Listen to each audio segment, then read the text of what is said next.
আজকে বানাচ্ছি পটল চিংড়ি। তার জন্য এই যে চিংড়ি মাছগুলো দেখলেই তেলে ভেজে রেখেছি। এখানে পটলগুলো লাল লাল করে ভেজে রেখেছি। এখানে পেঁয়াজ, আলু, মশলা, টমেটো সব কিছু দিয়ে কষিয়ে নিয়েছি। এরপর পটলগুলো দিয়ে দেবো।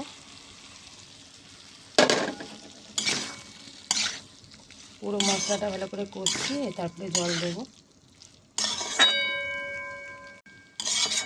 এদিকে হচ্ছে পটল চিংড়ি, আর এই দিকে দেখো আরেকটা মশলা পুরো কষানো হয়ে গেছে।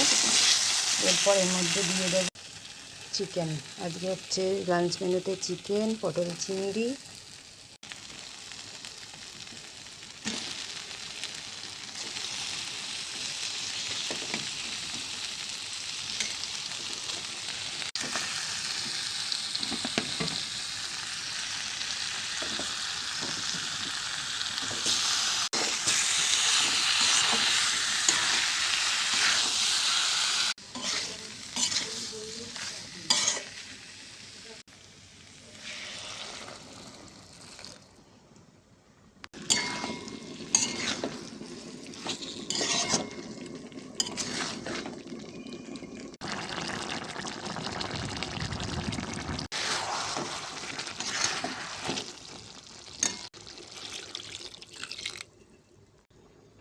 জল দিয়ে দিলাম।